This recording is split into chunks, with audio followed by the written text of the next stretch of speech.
안녕하세요. 울주 마음건강TV 시청자 여러분, 춘해보건대학교 언어치료과 김영은입니다. 이번 시간에는 언어 재활이 필요한 대상자분들이 어떤 분들인지 함께 알아보도록 하겠습니다. 우선 언어 재활 대상자분들은 대부분 의사소통 장애, 그러니까 의사소통에 어려움을 겪으신 분들이 많으신데 그 중에 우리가 주로 다루는 영역들은 언어 발달 장애, 그리고 이제 목소리에 이제 이상이 있는 음성 장애, 그리고 발음에 문제가 있는 이제 말소리 장애, 그리고 이렇게 말더듬이나 속화로 인해서 의사소통에 어려움들이 있는 유창성 장애, 그리고 뇌신경 손상이나 치매로 인해서 언어의 기능이 이전보다 저하되신 분들이 주로 신경언어 장애로 분류가 되는데요. 이렇게 5개 영역을 주로 언어치료 대상자로 보고 있습니다. 어린 아이들이라면 또래와 좀 비교했을 때 표현 언어, 표현하는 단어 수가 제한돼 있거나, 그리고 문장으로 표현을 잘 하지 못하거나 하는 것들이 주요 지표가 될 수 있을 것 같고요. 그리고 말소리를 들었을 때 뭔가 말더듬처럼 현상이 나타나거나, 그리고 아이가 목신 소리나 아니면은 목이 뭔가 통증을 호소한다면은 가까운 이비인후과를 먼저 가시는 것도 좋고, 관련된 전문기관을 먼저 방문하시는 것이 좋습니다. 그리고 아이들 같은 경우에는 심리적인 문제로 인해서 언어 발달이 느려지는 경우도 있습니다. 그래서 관련된 기관을 가셨을 때 언어뿐만 아니라 다양한 영역에서 발달이 골고루 잘 이루어지고 있는지도 확인해 보는 것이 필요합니다. 근데 요즘에는 영유아 검진이 워낙 활성화가 잘 되어 있어서요, 조기 발견이 잘 되는 편이고, 그리고 그 영유아 검진에서 주로 이렇게 언어 치료로 의뢰하시는 경우도 많습니다. 그래서 정기적인 영유아 검진을 받으시는 것도 저는 적극적으로 추천드립니다. 그리고 많이 의뢰될 수 있는 또 부분이 이 말더듬이라는 건데요. 사실 말더듬은 아동기에 많이 출현을 합니다. 근데 어떤 일부의 아이들은 자연스럽게 또 회복을 하는 아이들이 있고, 근데 이게 또 잠재되어 있다가 청소년기나 성인기에 들어서 이게 갑자기 또 발현하는 경우도 종종 있거든요. 그래서 특히나 성인 같은 분들은 직장에 취업을 하고 혹은 미팅 자리를 나가서 이 말더듬을 굉장히 호소하시는 분들이 있어요. 그래서 뭔가 상황에 이렇게 부탁드렸을 때 뭐 전화를 받는다거나 상사랑 대화를 한다거나, 그리고 어떤 특정한 여성을 만났을 때, 남성을 만났을 때 극도로 말하는 게 어렵고, 그리고 뭔가 숨이 막히고, 그리고 성도에 뭔가 꽉 막힘을 느낀다라고 하면은 말더듬의 증상일 수 있으니 그것도 전문기관에 한번 찾아가 보시는 것을 권해드립니다. 그런 속설들이 많이 이제 있었는데요. 사실 그렇게 되면 반대로 말더듬이 아닌 정상적인 발화를 따라해서 다시 돌아와야 하는데 그렇지 않은 경우가 많죠. 그렇기 때문에 사실 그 속설은 그렇게 근거 있는 말은 아니라고 전문가들은 보고 있습니다. 원래 그 삼킴의 기능을 하는 기관들이 이 언어를 산출하는 기관이랑 굉장히 가까이에 있어요. 우리가 크게 해부학적으로 봤을 때 이 후두, 이거를 중심으로 해서 이 측면으로 바라보면 앞쪽이 기도가 있고 뒤쪽이 식도가 있거든요. 그래서 앞쪽으로는 우리가 공기길이라 그래서 소리길, 우리가 말소리를 산출하는 이제 기관이고, 그 뒤쪽으로는 식도가 있어서 우리가 음식물을 씹고 삼킬 때는 식도로 음식물이 넘어가고, 숨을 쉬고 입으로 숨을 뱉을 때는 기도로 공기가 왔다 갔다 해요.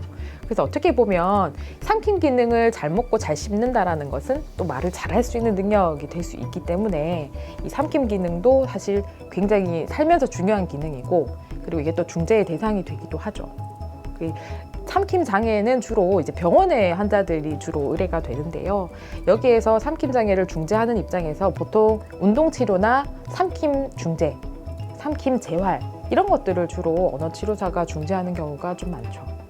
근데 지금 현장에서는 주로 작업치료사가 좀 많이 하고 있습니다. 보험 관련된 문제 때문에요. 언어치료사라고 하면 이렇게 주로 언어, 그냥 뭐 단어, 이렇게 무슨 학습 이런 용어들을 주로 떠올리시는데, 실제로 언어 재활사는 소통을 도와주는 분들이세요. 그래서 의사소통을 우리가 주로 말로 하기 때문이고, 언어라는 그 기능을 또 인간만이 할 수 있기 때문에 그걸 주로 사용하는 것이고, 그래서 그거를 통해서 소통을 돕고자 하는 것이지, 우리가 언어 자체에 너무 이렇게 집중되어 있고 학습에 집중되어 있는 것은 사실 아닙니다.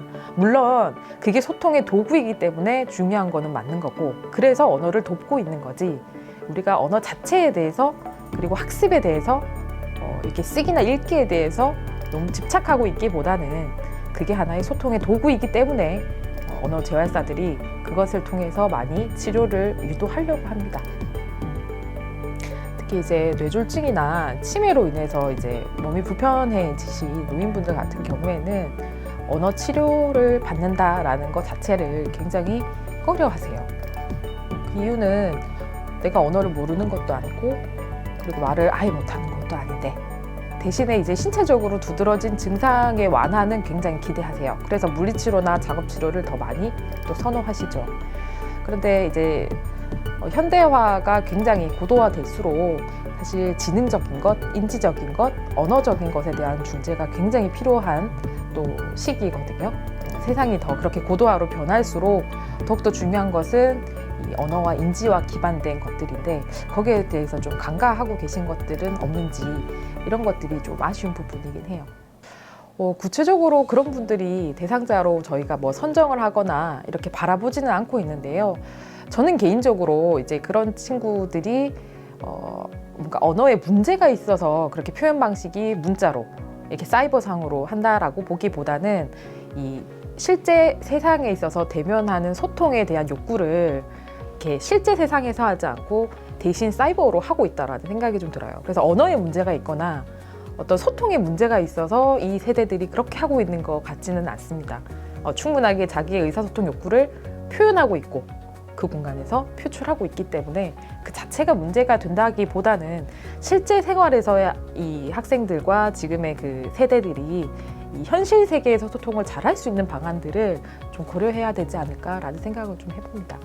대부분 많은 사람들이 다 그런 것들을 가지고 있잖아요. 카메라 울렁증, 대인 울렁증, 그죠? 그런 걸 가지고 계신데 그거는 모든 사람들이 겪을 수 있는 것들이고 이제 이거랑 좀 대비되게 말더듬 같은 경우에는 그걸로 인해서 일상생활이 너무 힘들어지고 그리고 타인으로부터 뭔가 의사소통에 방해를 받게 되는 요인이 돼요. 그래서 이제 말더듬 같은 경우에는 좀 적극적으로 치료를 받아야 되는 것들이고 어떤 상황에 있어서 뭔가 말이 조금 어눌해지거나 그리고 카메라 앞에서 뭔가 어색해지는 것들은 사실 그런 류는 아니잖아요. 그죠? 그래서 사실 일반적인 치료 대상에 속하지는 않습니다. 사회가 선진화될수록 언어치료사의 수요는 계속 꾸준하게 증가할 겁니다. 혹시 언어재활사에 대해서 궁금한 학생들이 있으면 아래 연락처로 꼭 문의해 주시길 부탁드립니다. 이번 영상에서는 언어치료가 필요하신 분들이 어떤 분들이 있는지 함께 알아봤고요. 그리고 언어치료에 대해서 흔히 오해하고 계신 것들에 대해서 함께 이야기 나눠봤습니다. 여러분 시청해 주셔서 감사합니다. 마음이 아플 땐 왜 참기만 해요. 고민하지 말고 상담 받으시죠. 정신건강 책임져줄 우리 쉼터 훌쭉은 정신건강복지센터.